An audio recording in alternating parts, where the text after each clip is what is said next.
Ang kwentong ito ay sumusunod sa isang manhwa writer na nagtatakbo ng #1 series sa loob ng mahigit isang dekada, ngunit may isang problema. Patuloy niyang pinapatay ang sarili niyang mga pangunahing tauhan. Sa isang tawag kasama ang mga tauhan, itinuro ng bagong babae ang kakaibang ugali niya, pero wala siyang pakialam. Sa halip, ipinakita niya ang kanyang kapangyarihan, tinatanong ang posisyon ng bagong kasamahan bago siya i-mute sa video call. Pagkatapos, humarap siya kay punong patnugot yang para sa kanyang opinyon tungkol sa bagay na iyon. Hiniling niyang na itigil na ang mga formalidad. Nag-aalala siya sa kung ano ang mangyayari sunod. Muli, ipinapakita ng manunulat ang kanyang dominyo sa pamamagitan ng pagyayabang tungkol sa kanyang mga tagumpay at kung paano, kahit na makalipas ang isang dekada, ang kanyang manhwa ay nananatiling numero 1 sa pangkalahatang chart. Dahil dito, tiwala ang manunulat sa patuloy na kasikatan nito at humingi ng tulong kay Ginoong Wang upang suportahan siya. Wang ay nag-aalala lamang kung gaano kadalas nagkakaroon ng pahinga ang manunulat. Iginiit ng manunulat na mahalaga para sa kanya na makagawa ng mataas na kalidad na materyal, kahit na ang bawat pahinga ay tumatagal ng 2 o 3 linggo. Hindi siya nag-alala sa pag-aabala sa mga mambabasa at iginiit na ipagpatuloy ang kanyang ginagawa sa halip na mag-adjust para sa iilang tao. Nang marinig ito, sumuko si Wang at sinabi sa kanya na ilagay ang mas maraming puso sa kanyang trabaho bago umalis sa video call. Sobrang napuno na siyang sa mayabang na ugali at umalis sa tawag matapos sabihin sa manunulat na gawin na lang nito ang gusto niya, habang ang babaeng nakamute ay nag-reconnect at nagsimulang sumigaw sa manunulat. Sabi niya, nagreklamo siya tungkol sa paglalaro niya sa mga kapalaran ng kanyang mga tauhan ayon sa kanyang gusto para sa kanyang sariling kasiyahan. Hindi sila pinansin ng manunulat, kanya naman ang kwento, at balak niyang iguhit ito ayon sa kanyang gusto. Dumarating ang gabi habang patuloy na nagtatrabaho ng mabuti ang manunulat ng manhwa. Kahit na masigasig siyang sumusulat at nagguguhit, pakiramdam pa rin niya ay may kulang. Tumunog ang kanyang telepono, isang hindi kilalang numero. Ang boses sa kabilang linya ay nagtanong kung siya ay handa na, dahil panahon na. Sinabi ng misteryosong tumatawag na umaasa siyang mababago ang kapalaran sa pagkakataong ito. Isang liwanag ang kumikislap sa harap ng mata ng manunulat habang nahuhulog ang kanyang telepono sa lupa. Ang liwanag ay humigop sa kanya papasok sa kanyang manhwa. Oo, sir, oras na para sa isekai. Walang kilalang mga ibon na lumilipad sa isang isla na may malaking bundok sa gitna nito. Sa harapang gate ng Pom Pom Town, malalim na nag-iisip ang pinuno ng nayon tungkol sa mga pagbabagong nais niyang gawin sa banderang nakasabit sa gate. Ang kasalukuyang banner ay bumabati sa mga taga-suri sa Pom Pom Town. Sa kalapit na balkonahe, may isang kalbong binata na tumatawag sa punong bayan. Sinabi niya na palitan ito ng Welcome Familiar Tamer Council Examiners to Pom Pom Town. Sumang-ayon ang punong bayan sa kanyang anak at inutusan ang agarang pagpapalit ng banner. Sinabi niya sa kanyang anak na si Xiaoming na malapit nang magsimula ang pagpili ng tagapag-alaga ng paborito. Tumayo si Xiaoming at natawa sa kung paano siya sinasabihan ng kanyang NPC na ama kung ano ang dapat gawin. Tulad ng naisip mo, ang manunulat ay nahigop sa mundong ito at naging si Xiaoming, pero kalbo siya sa isang dahilan. Sabi nga, itinuturo ni Ming ang langit at tinawag ang sinumang sumipsip sa kanya sa mundong kanyang nilikha, na sinasabi na maaaring hindi masyadong masama ang sitwasyong ito, dahil maaaring ito ay isang nakatagong pagkakataon. Bago pa man niya matapos ang kanyang pangungusap, bumiyak ang kahoy na bakod na tinatapakan ni Xiaoming, na nagdulot sa kanya na mahulog. Agad na bumangon si Xiaoming at kumuha ng isang kwaderno. Nagsulat siya ng tala tungkol sa kung paano niya gustong muling iguhit ang setting na ito pagbalik niya. Habang ginagawa niya ito, nagsisimulang sumakit ang kanyang ulo. Mga larawan, kilala at hindi kilala, ay nagsimulang mag-flash sa kanyang isipan. Sa kabutihang palad, ang masakit na pag-aatake ay naputol ng kaibigan ni Xiaoming, si Xiao. Kinuha ng kaibigan ang kanyang kaibigan at pinaalalahanan siya tungkol sa pagpili. Ngunit para sa pangunahing tao, ang bakod na ito ay nagbigay ng mas malaking hamon kaysa sa pagpili. Pagdating sa pagpili, dumaan ang airship ng taga-suri, na nagbigay ng malaking anino sa mga bata. Ang laki nun, kahit ang Diyos ng tagapaglikha ay namangha sa tanawin. Ang twink ay kinuha ang kamay ng kanyang kaibigan at tumakbo patungo sa plaza kung saan nagaganap ang pagpili. Ayon kay Xiaoming, malapit na ang unang malaking pangyayari sa kanyang manhwa, ang pagpili ng tagapag-alaga ng paborito. Samantala, sa loob ng eroplano, dalawang nakaburong figure ang nagmamasid sa bayan. Isang babaeng nakabalabal ang nag-utos sa isa pa na simulan ang mga pagsubok. Ang mga manunood mula sa buong bayan ay nagtipon-tipon upang masaksihan ang pagsusuri ng mga tagapag-alaga ng paborito. Ang nakaburong figure ay sinabi sa lahat ang mga patakaran. Kailangan ng bawat tagasuri na makahanap at mapisa ang isang paboritong itlog na akma sa kanila. Ang oras ng limitasyon ay ang oras na kinakailangan upang masunog ang isang insenso. Ang numero 1 kandidato ay uupo at diretso sa huling pagsubok. Sinabi ni Xiao na tanging ang pagpili ng isang mataas na bituin na itlog lamang ang magbibigay sa kanila ng pagkakataon na makapunta sa huling pagsubok. Sinabi niya kay Xiaoming na pipiliin niya ang itlog na may pinakamalakas na espiritu. Sinasalamin nito ang kwento ni Xiaoming. Nagsasalita siya sa sarili tungkol sa mga NPC nang lumapit si Xiao at niyakap siya. Sinabi ni Xiao kay Ming na, bilang isang ulila, si Baldy lamang ang nagpakita ng kabutihan sa kanya. Kaya't determinado siyang ipasa ang pagpili ngayon at maglakbay upang makita kung ano ang hinaharap para sa kanilang dalawa. Sa sinabi na iyon, nagmadali si Xiao pasulong ng may determinasyon, iniwan ang inis na lalaking walang buhok sa likuran dahil hindi naman dapat mag-freestyle at magbitiw ng mga linyang ito ang NPC na ito. Gayunpaman, nilapitan ni Xiao ang itlog na may pinakamalakas na espiritu at sinimulang imbakan ito ng kanyang kapangyarihan upang subukang mapisa ito. Ayon sa mga manunood, marami na ang sumubok na mapisa ang itlog na ito ngunit nabigo. Ang mga aksyon ni Xiao ay nagbigay inspirasyon sa lahat ng iba pang sumasagot sa pagsusulit na mas pagbutihin pa ang kanilang pagsisikap. Nakita ito, pinakalma ni Ming ang kanyang sarili na si Xiao ay sumusunod pa rin sa kanyang script. Naglakad siya pasulong at natagpuan ang 3 bit ang crawling dragon egg, ang pinakamataas na bituin na paborito sa pagpili. Katabi nito ay isang 0-star na pamilyar, isang pom-pom na nasa buong bayan. Sa orihinal na kwento, nabigo si Xiao na basagin ang unang itlog na pinili niya at sa huli ay nagawa niyang basagin ang pom-pom na itlog bago matapos ang oras. Sa pinakamahina niyang paborito, sisimulan ni Xiao ang kanyang paglalakbay patungo sa pagka-Diyos. Sa ibang paraan, ang pangunahing tauhan ay may kalayaan na pumili. Sa pagkakataong iyon, narinig niya ang isang nerd na nagdiriwang ng kanyang natuklasan. Ginamit ng bookworm ang isang aklat na tinatawag na The Art of Egg Hunting para mahanap ang 2 bituing tigre. Pinasalamatan siya ni Johnny Ming sa tulong bago siya tinadyakan palayo, dahil malapit na niyang tawagin ang kanyang matandang kaibigan. Ang itlog ay nagsimulang lumiwanag ng maliwanag. Mula sa itlog, lumabas ang 2 bituing tigre na may pakpak at nakipag-bonding kay Xiaoming. Isang tatak na nagpapakita ng kanilang ugnayan ang lumitaw sa kanyang kamay. Nakita ang napakagandang pangyayaring ito, inihayag ng lalaking nakasuot ng balabal ang tagumpay ni Ming sa pagbuo ng 2 bituing itlog. Gayon din, ang punong bayan ay ipinagmamalaki ang kanyang anak. Gayunpaman, hindi pinansin ng pangunahing tauhan ang mga iyon habang pinipilit niyang tapusin ang mahalagang gawain ng pagbibigay ng pangalan sa kanyang pamilyar. Habang binabaan ang listahan ng mga hindi orihinal na pangalan, napansin ni Baldy kung gaano ito kabobong.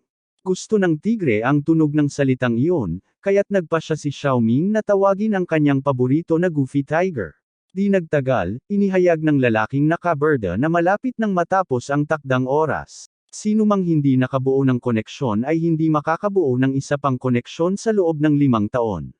Tumatakbo ang oras para kay Xiao, na patuloy na sinusubukang mapisa ang napili niyang itlog. Ang pressure kay Xiao ay tumataas, ngunit ang panghihinayang na bumabalot sa kanya ay nawala nang tumingin siya at nakita si Xiaoming na pinapanood siya. Ang nakakatawang bagay tungkol sa interaksyong ito ay na si Xiaoming ay nasisiyahan sa kung gaano kabobong tingnan si Xiao habang mas pinagmamasdan niya ito. Samantala, mula sa pananaw ni Xiao, nakita niya ang ngiti bilang tanda ng suporta. Kaya't inamin niya na hindi siya sapat na malakas para sa itlog na ito at lumakad papunta sa isa pang itlog. Kahit na ito ay isang 0-star na itlog, determinado siyang magpursige at makamit ang kanyang lugar kasama ang kanyang kaibigang walang buhok. Kaya't matagumpay na napisa ni Xiao ang pom-pom na itlog bago pa man maubos ang oras. Nang tumingin ang pom-pom sa kanya, si Xiao ay nagulat. Kahit na sobrang cute ng maliit na nilalang, ang eboy ay may pakiramdam ng kabiguan, nakikipagkontrata sa pinakamas mababa sa mababa. Mabilis na buod ng kwento. Ang mga pamilyar ay mga espiritu ng langit at lupa. Ang ilan ay mga espiritu ng buhay, ang ilan ay mga espiritu ng kagamitan, bawat isa ay may kanya-kanyang katangian at ranggo ng bituin.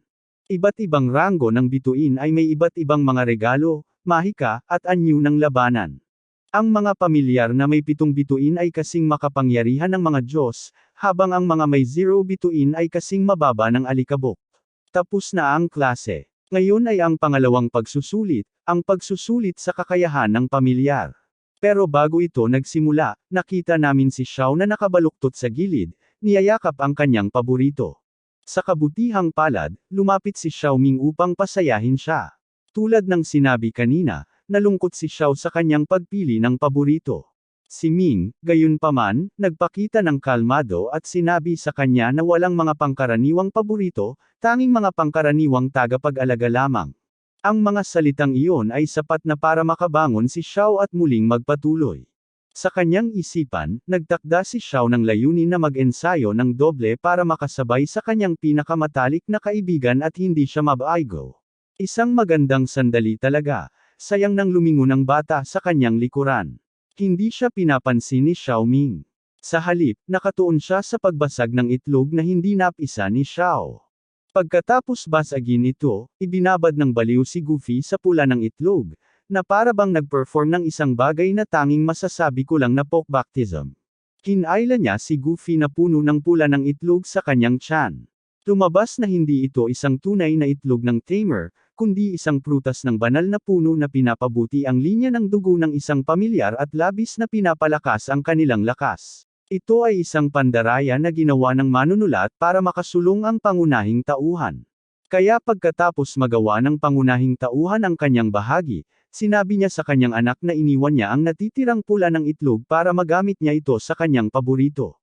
Hindi nag-atubiling ipasok ni Xiao ang kanyang paborito sa gulo na iyon. Pagkatapos ng ritual ng binyag, nagmadali si Xiao Ming patungo sa gitnang entablado, handang dumaan sa ikalawang pagsubok. Inanunsyo niya na lalabanan niya ang lahat ng iba pang mga kandidato. Bagaman hindi pangkaraniwan, pumayag ang nakaburong figure sa kanyang mungkahi. Siyempre, ang kay-abangan ni Xiao Ming ay nagalit sa lahat ng ibang kalahok. Huwag nang banggitin na may galit na sila sa mayabang na anak ng kapitan ng barangay. Nakita ito ni Xiao at sinubukan niyang pakalmeyan ang sitwasyon pero hindi ito sapat. At lahat ay nagtakbuhan patungo sa taong nasa gitna ng lahat, na masyadong matamis para maging mapait na talunan. Agad na inutusan ni Ming si Goofy na gamitin ang Cloud Mist Devar. Ang arena ay nalubog sa isang ulap ng usok. Sa usok, tinanggal ni Xiao Ming ang bawat kalaban maliban, syempre, sa kanyang kaibigan. Sa isang paraan, ang laban na ito ay nagsilbing mahalagang aral para sa underdog na bayani ng kwento. Ipinakita nito sa kanya na ang pamilyar na ranggo ng bituin ay hindi palaging sukatan ng kapangyarihan. At mayroon ding mga taktika ng gumagamit. Sa sinabi na iyon, nang hamupa ang usok, si Xiao Ming ay nakatayo na walang kapantay, suot ang isang astig na kapa na may nakasulat, pinakamalakas sa lupa.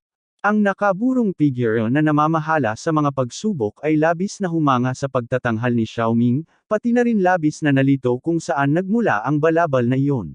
Matapos ang pagpapakita ng lakas, nakuha ni Xiao Ming ang nakaupong pas at sumakay sa airship patungong Eastpole Island, kung saan nagaganap ang huling pagsusuri ng familiar tamer, na iniwan si Xiao sa pulo. Ang munting bata ay nanood habang umalis ang barko patungo sa kalangitan. Mga sandali bago umalis, gumawa ng kasunduan si Xiao Ming kay Xiao. Nangako silang magkikita muli at magtatawanan tungkol sa mga nakaraan habang umiinom ng isang banga ng maulap na alak. Ang kanilang lugar ng pagkikita ay Eastpole Island, at sa sariling mga salita ni Xiao, determinado akong makita ka muli kahit na kailangan kong gumapang papunta sa Eastpole. Pagkatapos, lumipat tayo sa pananaw ni Xiao Ming at nalaman natin na hindi niya siya dinala dahil ang combat power ni Xiao ay bahagi ng kanyang plano. Gusto niyang manatili siya sa kanyang underdog arc at mag-level up ng dahan-dahan. Samantala, sinimulan ni Xiaoming na ipakita sa lahat ng mga NPC kung ano ang hitsura ng mabilisang pag-akyat sa tuktok. Sa loob ng eroplano, si Xiaoming at Goofy ay naghahanda para sa isa pang pagsubok. Si Xiaoming ay kumpiyansa na walang makakapigil sa tagalikha ng mundong ito. Habang naglalakad siya sa mga pasilyo, nasalubong niya ang dalawang bully na pinapahirapan ng isang tao para sa kanyang voucher. Eksena kung saan ibinibigay ng mga bully ang voucher sa kanilang boss. Si Huang Waki ay may nakabalot na gumagapang na dragon sa kanyang leeg. Sinabi niya sa batang pinagnakawan niya na hindi siya nagnakaw ng walang dahilan. Ngayon, siya na ang kuya ng biktima. Ang voucher ay isang uri ng bayad para sa proteksyon. Alam mo, ang klasikong gawaing delinquent. Agad na nakilala ni Xiaoming ang parehong gawa at si Waki. Ayon sa kanyang orihinal na kwento, naging isa si Xiaoming sa mga utusan ni Waki. Gayunpaman, hindi pumasok sa isip ni Ming ang ideya. Sa makatuwid, dumaan na lang si Xiaoming sa kanila habang pinipigilan si Goofy na salakayin ang mga bully. Ayaw ng pangunahing lalaki na makialam sa eksena at lihim na umaasa na hindi siya papansinin ni Waki. Kung hindi, maguguluhan siya sa pagsubok na hamanin ang pangunahing tauhan. Sa kabutihang palad para sa side character na ito, hindi niya napigilan ang walang buhok na panganib, pero pinanood niya itong lumakad ng malapitan. Gayunpaman, nag-alab ang pakiramdam ng bully, naramdaman ang potensyal na pagsasama sa mukhang masamang taong ito. Mamaya, umabot sina Xiaoming at Goofy sa pamilyar na silid pagsusulit. Tulad ng dati, naglaan si Ming ng 1 minuto upang pahalagahan ang antas ng detalye na inilagay niya sa pagdidisenyo ng silid na ito. Ang kanyang self-sock na sesyon ay naputol ng lumilipad na pusa sa tabi niya. Gutom na gutom si Goofy Tiger. Nangako si Ming na dadalan si Goofy ng masarap na pagkain pagkatapos ng pagsusulit. Masaya si Goofy nang marinig iyon hanggang narinig niya ang sumusunod na kwento. Sa mundong ito, maraming paraan upang subukan ang katangian ng isang paborito. Halimbawa, mayroong mabahong bulaklak na lumulunok ng paborito at pagkatapos ay ilalabas ito. Ang nakasusulasok na amoy na nahuhulog ang mga paborito sa isang bangungot na ilusyon, pati na rin ang sining ng pagsubaybay sa dugo na tinutusok sila ng isang higanteng karayom at halos ubusin ang mga nilalang, at ang testring kung saan nakikipaglaban ito sa isang mechbeast hanggang sa bumagsak. Tapos itong mukhang Saitama na tanga ay naglakas loob pang magtanong kung aling lason ang dapat nilang piliin. Siyempre, si Goofy ay parang, peste ito, aalis na ako, at tumakbo palayo para iwasan ang torture. Hinabol siya ni Xiaoming hanggang nakatagpo sila ng isang silid pagsubok na puno ng mga mahiwagang lumilipad na medusa, na nahuli ang atensyon ni Goofy. Nagpasya siyang gusto niyang gawin ito. Masaya si Xiaoming na ang kanyang pamilyar ay pumili ng isang pagsubok at ito nga ang pagsubok na yon. Ang masamang tao ay isinara ang pinto sa likuran nila bago ipaliwanag kung ano ang ginagawa ng pagsusulit na ito. Sa kasamaang palad para kay Goofy, kahit na hindi nagdulot ng pisikal na pinsala ang pagsusuring ito, binubuo ito ng mga medusa na gumagamit ng kanilang mga pangil upang siyasatin ang mga butas ng isang pamilyar sa paghahanap ng kanilang mga katangian. Ang pagsusulit na ito ay madalas tawaging creepy tentacles. Kaya't hinawakan ng medusa si Goofy at sinimulang suriin siya. Matapos ang isang matinding sesyon ng pagsusuri, napayuko si Goofy sa braso ni Xiaoming, na tila kakaibang nasiyahan sa nangyari kahit na tumutol siya sa simula. Dalawang medusa ang nagbago upang ipakita ang mga katangian ng hangin at kahoy bago nagsanib upang ipakita ang salitang langit. Na-impress si Xiaoming. Ang isang wind tiger ay karaniwang isang wind type na nilalang, ngunit si Goofy ay nagkaroon ng wood attribute sa ibabaw nito, na nagbigay daan sa kanyang potensyal na tumalon mula sa lupa patungo sa langit. Ibig sabihin nito ay kaya nitong maabot ang 3 bitbit na ranggo ng mag-isa nang walang tulong mula sa labas. Sa madaling salita, nagkaroon na ng epekto ang cheat boost. Paalala, ang katangian ng kahoy ay konektado sa maraming mahikal na kapangyarihan na minana ni Goofy ngunit hindi pa lumalabas. Habang pinag-iisipan ang impormasyong ito, nasunog ni Xiaoming ang kanyang bibig sa mainit na inumin na kanyang tinatangkilik. Nakita ni Goofy ang kanyang pulang, namamagang mga labi at dinilaan ito, na sinira ang pamilyar na ugnayan ng kanilang amo pati na rin ako. Ang buong pangyayaring ito ay nagpasuka sa akin ng milk tea na iniinom ko. At ano pa ang mas nakakatawa, o mas nakakalungkot, dahil sa kilos na ito.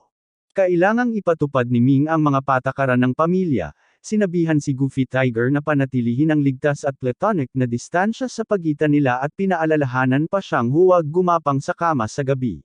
Bigla, habang pinapagalitan pa rin niya ang kanyang pamilyar na si Xiao Ming nang hindi niya namamalayan, may mahahabang, may kintab na lila na buhok na tumubo mula sa kanyang ulo. Isang batang babae na naglalakad sa likod sa parehong pasilyo ang humingi ng direksyon patungo sa silid ng pagsukat para sa kanyang pamilyar. Paglingon ni Xiao Ming upang sagutin siya, namangha ang babae sa kanyang kagandahan at agad na nahulog ang loob sa kanya. Sa kasamaang palad, nang binuksan ni Ming ang kanyang bibig, tumakbo palayo ang babae sa kahihiyan. Nagulat si Xiao Ming nang makita ang buhok na tumutubo sa kanyang ulo at napagtanto na Jin Aising ni Goofy ang Everspring skill, isa sa pinakamabihirang wood type na mahika. Ito ang pinakahuli ng lahat ng sining ng kahoy at ang susi na bumubukas ng pinto sa muling pagsilang. Hindi lamang nito kayang mabilis na pagalingin ang mga sugat, kundi kaya rin itong magpalago ng buhok, isang magandang katangian na tiyak na magiging kapaki-pakinabang sa susunod na episode.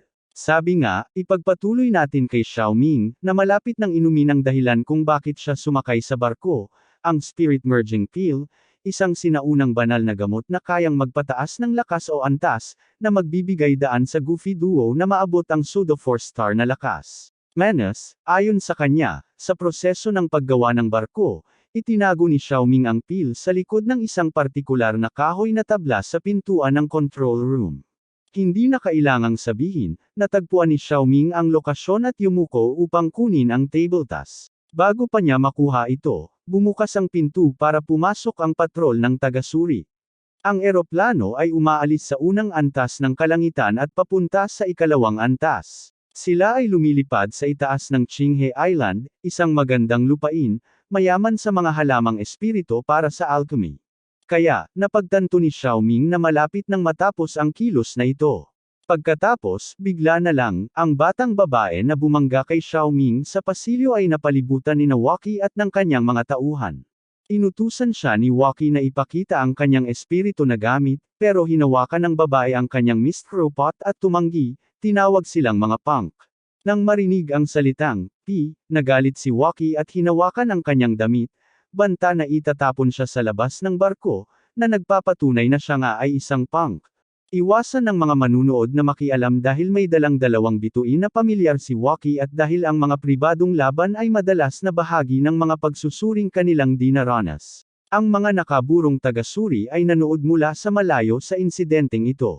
Pinilit ni Waki na makita ang espiritu ng batang babae, sinisiguro sa kanya na hindi niya ito kakainin. Lumapit si Xiao Ming at tinawag si Waki. Pinuri niya ang butiki sa kanyang balikat. Nakilala ng babae ang gwapong estranghero. Isa sa mga alipin ay lumapit kay Xiao Ming ngunit natapilok at nahulog ng mukha ang kanyang mukha sa sahig. Muling tinawag ni Xiao Ming si Waki at sinabi sa kanya na ipakita ang kanyang pamilyar, at nangako na hindi niya ito kakainin. Inuulit ang mga salita ni Waki pati na rin ang mga alipors na hinihimok siya na magsalita ng mga bagay tulad ng, "Bro, dead us out aura farming kanya sa pamamagitan ng pagnanakaw ng iyong daloy salita sa salita, at kung ako iyon, hindi ko tatanggapin iyon." Hindi na kailangang sabihin, nahulog si Waki sa pabalat ng galit. Kaya't itinapon niya ang sisiw sa tabi at nagsanib sa kanyang gumagapang na dragon, nag-transform sa isang anyong Diyos ng butiki. Na-impress si Xiao Ming sa kapangyarihan ng NPC na ito ngunit ininsulto pa rin ang kanyang fusion tech, tinawag itong peke at hindi malapit sa tunay na bagay. Dahil sa galit, umatake si Waki ngunit hindi tumama. Gamit ang Goofy para magpakawala ng mga pakpak, ang pangunahing lalaki ay lumipad sa kalangitan at nagsimula ng pang-aasar. Pagkatapos, inutusan niya si Goofy na lagyan ng usok ang deck, ipinapakita kung ano ang kayang gawin ng isang dual attribute na pamilyar. Ang ulap ay napakalakas na pinilit nitong lumipat ang kapitan ng barko sa manual na control. Kailangan niyang lumipad palabas ng ulap upang makuha muli ang visibility. Humanga ang nakaburong babae sa kung gaano kabala ang mga kandidato ngayong taon. Gamit ang usok na takip, lumipad si Xiao Ming, nagbibigay ng malalakas at mabilis na mga suntok laban kay Waki hanggang sa siya'y lumuhad. Tinapos ni Xiaoming ang laban sa isang flying knee na nagpadapa kay Waki sa pinto ng control room. Si Xiaoming ay nakatayo na nagwagi habang suot ang bagong kapa. Ipinahayag niya ang kanyang pangalan bilang Wang Sito at na hindi niya kayang tiisin ang mga bully. Lahat ay pumalakpak sa bayani habang nagtataka kung saan nagmula ang balabal na iyon. Habang ang mga tauhan ni Waki ay palihim na dumaan sa karamihan, iniiwasan ang atensyon, ang dalaga ay nakatayo sa harapan, hinahangaan ang kanyang puting kabalyero.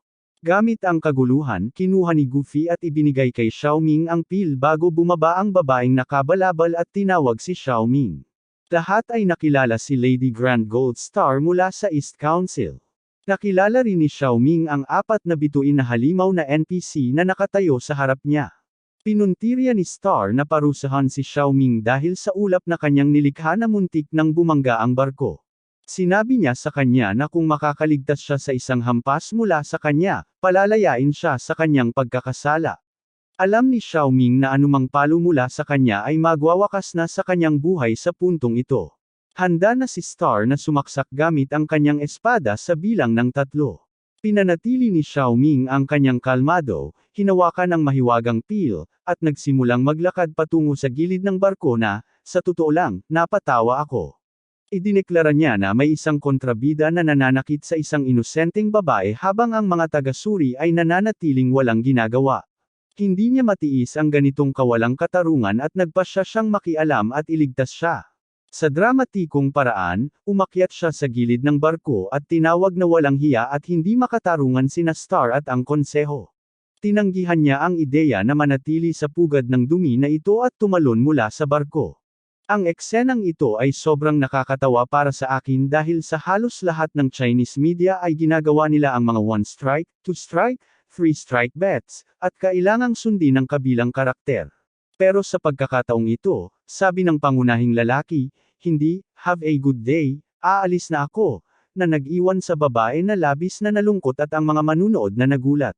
Pagkatapos ng lahat, ang pag-alis sa barko ay nangangahulugang hindi na siya kwalipikado para sa nakaupong pwesto at ang pagpili ng tamer. Kaya't nagkaisa sila at nagpasya na pumirma ng petisyon at magprotesta laban sa mga aksyon ng konseho laban sa nag-iisang bayani na ito, tinatawag itong hindi makatarungan. Samantala, lumipad si Xiaoming patungo sa Qinghe Island na may Goofy sa kanyang likod. Pinaplano na niyang bumaba sa isla para sa mga halamang kinakailangan sa paglikha ng spirit merging peel. Naalala rin ni Xiaoming na naglagay siya ng isang kapaki-pakinabang na pyesa sa pulo na ito na ang nayon ay malapit ng salakayin ng mga bandido. Ang plano ay dumating bilang isang bayani at iligtas ang araw. Pagkatapos noon, gagamitin niya ang peel para ipakita kay Goofy ang tunay na teknik ng pagsasanib. Habang pinag-uusapan ito, mabilis na nalagas ang buhok ni Xiaoming.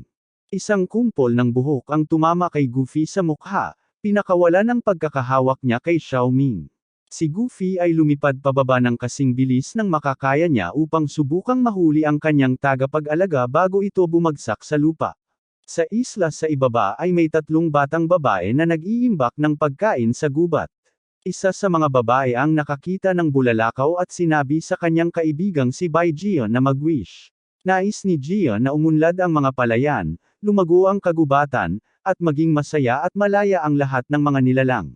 Sinabi ng kaibigan niya na ang mga hiling na binibigkas ng malakas ay hindi matutupad at dapat siyang magdasal para sa kanyang sarili sa halip na para sa lahat. Si Jia ay pinalaki ng mga taga-bukirin at ng Diyos ng bundok na si Koi. Hindi niya kailanman naisip kung ano ang gusto niya. Nakakita ang mga babae ng isa pang bulalakaw. Sa pagkakataong ito, pinagdikit ni Jia ang kanyang mga kamay at gumawa ng personal na hiling. Nais ni Jia ng isang lugar na kanya, isang liwanag na kumikislap para lamang sa kanya, at ng isang taong darating para lamang sa kanya. Ang dalawang shooting star ay, nahulaan mo na, sina Xiaoming at Goofy. Si Girlie ay humiling lang sa makintab na ulo ng kawawang iyon. Sa kalapit na gubat, isang grupo ng mga bandido ang nagluluksa sa kanilang yumaong lider.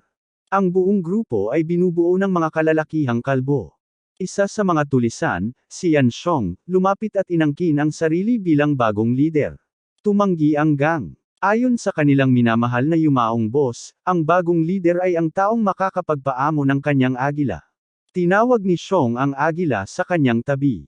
Bagaman hindi pa sila pumipirma ng kasunduan, ang agila ng bagyo ay nagpapakita na ng pabor, na nagudyok kay Xiong na ideklara ang kanyang sarili bilang bagong lider ng gang at hamanin ang sinumang hindi sumasang-ayon. Maya-maya, si Xiaoming at Goofy ay bumangga sa tagwan at nawala ng malay si Xiong. Agad na kumuha ng armas ang gang at nagmadaling umatake sa lumabag. Si Xiaoming ay tumayo mula sa mga guho at ipinakita ang kanyang makintab na kalbo. P.S. Ang simula ng Viking ay talagang astig. Yung pag-drop ng plauta ay talagang maganda. Sabi nga, magpapatuloy tayo mula sa pugad ng gang na kalbo. Ang mga miyembro ay humawak sa kanilang mga armas, handang atakihin ang mananalakay. Nang hamupa ang alikabok, lumitaw ang kalbo na ulo ni Xiaoming. Ang mga miyembro ng gang ay nag-relax at bumaba ang kanilang mga bantay nang makita ang kapwa nilang kalbo. Sa sandaling iyon, natuwa si Xiaoming na ginawa niyang magiliw sila sa mga kalbo. Hindi tulad nila, ang agila ng bagyo ay sumigaw ng galit laban sa kanya, ngunit hindi nagpatinag si Ming. Sa tulong ng kanyang paborito, si Xiaoming ay lumipad sa kalangitan at hinarap ito. Kinagabihan, lahat ay nag-enjoy sa inihaw na manok. Nagsaya ang mga miyembro ng gang sa karne, dahil kinamumuhian nila ang ugali ng ibon. Nagtataka sila kung paano nila pipiliin ang kanilang bagong lider ngayon na patay na ang pamilyar na ito. Biglang sumulpot si Xiaoming mula sa wala at agad na nagmakaawa sa mga paa ni Xiaoming. Idineklara niya si Xiaoming bilang bagong pinuno na ipinadala sa kanila mula sa langit. Ito ang kanyang pagtatangkang makuha ang pabor ni Xiaoming hanggat maaari. Tumayo si Xiaoming at sinipa si Xiaoming papunta sa isang kalapit na shed. Inutusan niya ang natitirang miyembro ng gang na ilagay siya sa tungkulin ng paglilinis ng banyo sa buong buhay niya. Matapos ideklara bilang bagong lider ng gang, nagpasya si Xiaoming na ipakita ang kabutihan sa mga miyembro. Gamit ang kapangyarihan ni Goofy, nagkaroon ng buhok sa mga ulo ng ilang miyembro ng gang. Ang natitirang mga miyembro ay mabilis na lumuhad at ipinakita ang kanilang katapatan. Nangako si Xiaoming na ibabalik ang kanilang buhok kung tutulungan nila siyang makahanap ng isang tao. Si Ji at ang kanyang mga kaibigan ay muli nang namumuhay. Nagtataka ang mga babae kung bakit hindi pa kumikilos ang Bold Gang kamakailan. Isang grupo ng mga lalaki ang lumitaw sa likuran nila. Nang lumingon ang unang babae, nawalan siya ng malay. Ang pangalawang babae ay lumingon na may dalang espada, handang protektahan ang kanyang mga kapwa bukirin. Nakita niya ang kanyang mga kaibigan na napapaligiran ng mga gwapong lalaki na may makapal na buhok. Ang mga lalaki ay humihingi na bumili ng mga halamang gamot mula sa kanila. Ipinagpabayaan ng pangalawang babae ang kanyang espada at sumama sa kanyang kaibigan upang ibigay ang mga halamang gamot sa mga estranghero. Naiwan si Ji mag-isa sa gitna ng kaguluhan. Tumayo siya at sinubukang habulin sila hanggang natapilok siya sa isang sanga. Si Xiaoming ay nag-aalaga ng aura sa tuktok ng isang puno sa malayo. Mula sa kanyang berdeng buhok at mga mata, pati na rin sa kanyang magulong asal at labis na magandang katawan, agad na nakilala ni Boldy ang tipikal na karakter na ito na walang muwang bilang ang NPC na hinahanap niya. Ngayon na hindi na nagbabanta ang mga bandido na salakayin ang kanyang nayon, wala nang silbi ang kanyang plano na iligtas siya at makuha ang kanyang pabor. Kailangan niyang makahanap ng ibang paraan para makuha siya sa kanyang panig. Napansin ni Xiaoming ang Diyos ng bundok na si Koi na sinusubukang kumuha ng prutas mula sa mga puno sa ilalim niya. Nag-iisa, ang hindi sanay na paborito ay tanging mga Batenga lamang ang naihahadyas. Lumapit si Ji at nag-alok ng tulong. Napagtanto ni Ming na nagkaroon na ng koneksyon sina Ji at Koi. Nalaman niya na, nang sinusulat niya ang kwento ni Ji, ginawa ni Ming na si Ji ay may napakataas na affinity sa mga pamilyar. Bagaman ang kanyang kwentong bisig ay pinuna ng mga mambabasa, palaging naramdaman ni Big Ming na pagsisisihan niya ito kung hindi niya ito iginuhit sa ganitong paraan. Si Ji at Koi ay nagcast ng parehong spell tulad ng dati, pero sabay. Ang pinagsamang spell ay nagresulta sa isang nakasisirang pagsabog ng mga bato mula sa lupa, na bumuo ng isang higanteng hilera ng mga matutulis na tuko ng lupa. Bilangin ni Xiaoming ang kanyang mga biyaya habang bahagya siyang nakaiwas sa tamang oras, naiiwasan ang matutusok sa mga pangil. Nakilala niya ang bihirang kapangyarihang mahika ng uri ng lupa, Stone Forest. Ginamit niya ang kaguluhan para sa kanyang pagpapakilala. Si Ji at ang kanyang paborito ay labis na nalilito. Ito ang unang pagkakataon na nangyari ang ganitong bagay. Pumasok si Xiaoming na tila cool, nagsasalita tungkol sa kung paano ang malaking kapangyarihan na walang kontrol ay isang pag-aaksaya ng espiritual na enerhiya. Hindi narinig ni Ji at Koi ang kanyang mga sinasabi dahil sa katotohanang punit ang kanyang pantalon, na nagpakita ng kanyang tiger print na boxers. Akala niyang nagtagumpay siya sa kanyang pang-akit sa kanya. Tumingon si Xiaoming at nakita ang dalaga na nag-aalaga kay Goofy. Sinubukan niya ulit, inilagay ang kamay niya sa ibabaw nito, sinubukang mapanatili ang eye contact at gumamit ng mga malalamang na linya. Si Ji ay labis na hindi nababahala. Mabilis na nalagas ang buhok ni Xiaoming. Napaluhod siya sa pagkatalo sa sobrang sama ng timing.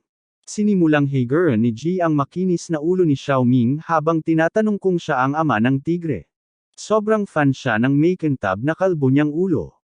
Nangyari ang kanilang pagpupulong nang maputol ang kanilang pag-uusap ng ang mga kalalakihang kalbo na ipinadala niya upang kumuha ng mga halamang gamot ay nawalan din ng buhok. Tumatakas sila mula sa nayon, na hinahabol sila gamit ang mga pang-ukit at mga sulo.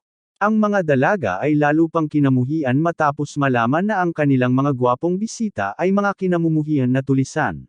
Nagpaalam si Xiaoming kay Ji hanggang sa muli silang magkikita, pagkatapos ay nagmadaling umalis kasama ang kanyang mga tauhan. Hindi ko maikakaila, seeing them drop the ball just because they lost their hair low-key made me feel sad. Yung mga hals na nahuhumaling sa mga lalaki ay tinanong si Ji. Sa kanilang pagkabigla, sinabi niya sa kanila na ang lalaking walang buhok na kausap niya ay mabait. Sa kampo ng mga bandido, tinawag ni Xiaoming ang kanyang mga tagasunod. Nagsalita siya tungkol sa isang panaginip kung saan ang kanyang mga tao ay hindi na mga kasuklam-suklam na tulisan na may makinang na mga kalbo. Nais niyang baguhin sila para sa ikabubuti. Nakakatawang isipin, sina Ji at Koi ay nasa gitna ng masa na sumisigaw para kay Xiaoming kasama ang mga tulisan. Simula ng araw na magkita sila, araw-araw nang pumupunta si Ji sa kampo ng mga bandido. Masaya si Xiaoming dahil ang kanyang likas na kabaitan ay nakahatak ng maraming mabababang antas na mga pamilyar mula sa paligid ng gubat. Ang mga miyembro ng gang ay bumuo ng mga pangkat kasama ang mga pamilyar na ito, na tumulong sa pagpapalakas ng lakas ng gang, at sa tulong ni Koi, sa loob ng wala pang isang buwan, ang kampo ng mga bandido ay ganap na nabago. Nakatulong ito sa pagtatayo ng isang malaking kastilyong bato sa gitna ng kampo. Ang presensya ni Ji ay nakatulong din sa paglikom ng mga halamang gamot para sa paglikha ng spirit merging pill. Ang mga miyembro ng gang ay masyadong tanga, kaya't sa tulong ni Ji bilang tagapamagitan, nagawa ni Xiaoming na bumuo ng bagong magkaibigang relasyon sa pagitan ng kalbo na gang at mga taga-suhaw na nayon. Sa lahat ng bagay ay nasa ayos na, isang hakbang na lang si Ming mula sa pag-refine ng pill. Ang gamot ay nakatakdang maging handa mamayang gabi, ngunit ramdam ni Xiaoming na may mali. Noong gabing iyon, umuwi si Ji sa kanyang nayon. Napansin niya na ang mga gilid ng nayon ay walang tao. Nilapitan si Ji ng isang pamilyar na mukha. Walang iba kundi ang bayani ng kwento, si Ye Xiao. Naging miyembro siya ng Falcon Squad. Sinamahan ni Xiao si Ji sa plaza ng nayon, kung saan nagtipon-tipon ang lahat. Ipinakilala siya ni Xiao sa mga miyembro ng kanyang grupo. Si Duan Zuan ay isang mamamana na namamahala sa Lohai Steka. Si Dali, isang mandirigma mula sa squad, ay napapaligiran ng mga bata na naglalaro sa kanya. Isang dalaga, si Gong Kuan Yu, ay isang bagong miyembro. Nagtatamasa siya ng pagkain ng nayon kasama ang kanyang paborito. Ipinakilala ni Xiao ang kanyang sarili at sinabi kung gaano siya kasaya na makatagpo ng mga kaparehong isip na miyembro ng squad kaagad pagkatapos umalis sa kanyang tahanan. Isang pamilyar na falcon ang nakadapo sa tuktok ng isa sa mga bahay, nagmamasid sa lahat. Ang Falcon Squad ay kilala sa paglalakbay sa mga lupain at paglilinis nito mula sa mga masasamang tao. Ang kanilang kapitan, si Li Hui, tinipon ang mga tao sa nayon at kinausap sila. Ang Falcon ay lumipad at lumapag sa braso ni Hui. Sinabi niya sa mga taga-bukirin na siya at ang kanyang grupo ay dumating dito upang puksin ang mga kalbo na tulisan. Naguguluhan ang mga taga-baryo at si Ji ang unang nagsalita. Sinabi ng lahat kay Hui na ang mga kalbo na tulisan ay talagang mababait na tao. Hindi lamang sila hindi mapanganib, kundi tumulong din sila sa pagtatayo ng mga tulay at pagkuha ng mga halamang gamot. Isa sa mga miyembro ng squad ay lumapit kay G at sapilitang hinawakan ang kanyang braso, na nagdulot ng pagbagsak ng kanyang basket ng mga damo sa lupa. Inakusahan niya siyang especially iyan ng mga bandido. Bago makialam si Xiao, tinakot ni Yu ang kanyang kasapi sa squad gamit ang kanyang pang-ukit na armas. Pinaghiwalay ni Kapitan Hui ang alitan at sinabi sa lahat na magpakalma. Kinuha niya ang basket ni Ji upang ibalik ito sa kanya. Nang sinubukan ni Ji na kunin ito, hindi binitiwan ni Hui. Sinabi niya kay Ji na huwag ay lagak ang kanyang tiwala sa maling tao, at para sa kanya, ang tanging mabuting tulisan ay ang patay na tulisan. Noong gabing iyon, bumukas ang palayok na naglilinis ng espirito pagsasamang pil. Inutusan ni Xiaoming ang kanyang mga tauhan na magbantay at huwag pahintulutan ang anumang pagkaabala hanggang sa susunod na abiso. Alam na ang pag-inom ng pil na ito ay nangangahulugang hindi siya maaaring istorbohin sa loob ng 4 na oras. Ito ang kanyang unang opisyal na hakbang patungo sa pagka-Diyos. Tuwing taon, ang kampyon ng rookie trials ng konseho ay pinapayagang pumili ng isang kayamanan mula sa vault. Gusto ni Xiaoming ang karwahe na nakaturo sa timog mula sa vault ng East Pole Island. Plano niyang gamitin ito upang hanapin ang tore na umaabot sa langit na sinasabing nag-uugnay sa lahat ng mundo. Pagkatapos ay mag-iipon siya ng mga kaalyado na may dugong Xuanyuan upang sabay-sabay nilang buksan ang pintuan ng tore. Sa pamamagitan ng pintuang iyon, makakabalik si Xiaoming sa kanilang tahanan. Sisikapin niyang makuha ang titulong kampyon kahit ano paman. Habang pinag-uusapan ang kanyang plano, si Goofy ay nalulunok na sa pil habang kinakain ang kalahati nito. Hindi natuwa si Xiaoming sa pagkain ng kalahating Pildores na basang-basa ng kanyang laway. Tumakbo si Ji patungo sa kampo ng mga tulisan ng kasing bilis ng makakaya niya. Gusto niyang batiin si Xiaoming tungkol sa nalalapit na panganib na dulot ng Falcon Squad. Hindi niya alam, ipinadala ni Hui ang kanyang Falcon para sundan siya. Dahil sa kanyang tulong, siya at ang kanyang grupo ay mabilis na natagpuan ang kampo ng mga tulisan. Tinatanong ni Xiao ang intel ng squad tungkol sa mga kalbo na bandido. Ang nayon ay labis na pumuri sa kanila. Tinawag ni Hui na knave at masyadong matuwid si Xiao. Nakita niya ang bagong recruit bilang pinakamahabagin at may talento na tagapag-alaga ng paborito na nakita niya kailanman. Para kay Hui, si Xiao ang perpektong halimbawa ng isang mandirigma ng katarungan. Gayunpaman, naniniwala siya na ang kanyang paghatol ay nalilito ng kanyang mabuting puso. Pumili si Xiao na maniwala sa kanyang kapitan. Inutusan ni Hui ang kanyang squad na maghanda para sa isang pagsalakay sa gabi. Ang gwardya sa pintuan ng kampo ng mga tulisan ay nakita si Jian na tumatakbo patungo sa kanila. Bago pa siya makapagsalita tungkol sa mangyayari, isang palaso ng apoy ang lumipad sa tabi niya at tumama sa mga kahoy na hadlang, sinindihan ang mga ito. Dumating ang Falcon Squad sa kampo. Ang mga kalalakihan na kalbo ay nagmadali palabas kasama ang kanilang mga pamilyar upang patayin ang apoy at pigilan ang mga umaatake. Tumalon si Xiao pasulong at ginamit ang kanyang pamilyar na si Tang Yuan. Lumaki ng husto si Tang Yuan gamit ang kanyang one-star combat form, nag-transform bilang Pom-Pom King. Ang pag-ataking ito ay bumangga sa gate at knockout ang karamihan sa mga puwersang nagpoprotekta dito. Ang Falcon Squad ay pinayagang magpatuloy.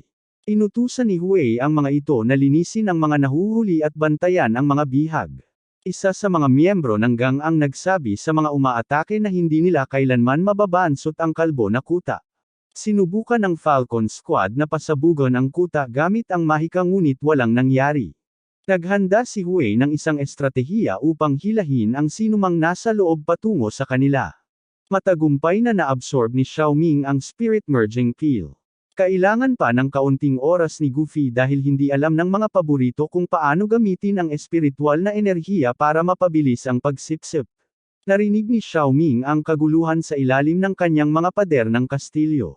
Ang mga miyembro ng kanyang gang at ang mga taga-bukirin ay lahat nakatali at inilagay sa paligid ni Jia. Si Jia ay nakatali sa isang poste na may dayami sa ilalim niya. Agad na nagtago si Xiaoming sa loob bago pa siya makita ng sinuman. Inakusahan ng Falcon Squad ang mga taga-bukirin ng Zhuhao na nakikipagsabuatan sa mga tulisan at lumalaban sa katarungan. Si Jia ang nasa gitna ng akusasyong ito. Ang miyembro ng squad na humila sa kanya sa nayon ay itinuturo siya, na nagdulot sa mga miyembro ng nayon na sisihin siya sa kanilang mga problema. Matatag si Jia sa kanyang paniniwala na mabubuting tao sina Xiaoming at ang kanyang mga tauhan. Sinubukan ni Xiao na makiusap kay Hui laban sa pagkuha ng mga taga-Bukirin bilang hostage. Ngunit, sinabi ni Hui sa kanya na pinili nila ang kanilang panig at wala siyang awa sa kasamaan. Kaya't inutusan niya ang kanyang grupo na sunugin si Jio kung hindi siya magsisisi. Nagsimula nang magtanong si Xiao kung tunay nga bang pinapanatili nila ang katarungan. Samantala, habang nanunood mula sa kanyang kastilyo, nakita ni Xiaoming si Xiao at napagtanto na ang kanyang kaaway ay lumipat mula sa Bold Gang patungo sa Falcon Squad. Pinaghihinalaan niyang mayroong uri ng mekanismong nagwawasto sa sarili ang mundong ito. Pagkatapos baguhin ang kwento, nagkaroon ng bagong krisis upang maibalik ang lahat sa tamang landas. Nagpasya si Xiaoming na maghintay sa kuta hanggang maging handa si Goofy. Wala siyang pakialam sa buhay ng mga NPC at sa mga kahihinatnan ng kanilang mga desisyon. Dinala rin si Hui upang masaksihan ang pagbitay kay Jia. Isang miyembro ng squad ang nagbigay kay Jia ng huling pagkakataon na humingi ng tulong sa sinumang naruroon sa kuta. Tumanggi si Jia na makipagtulungan. Si Xiaoming ay sumabog mula sa bintana ng kastilyo, hindi makapagpigil, at tumakbo patungo sa lupa na may malakas na shockwave.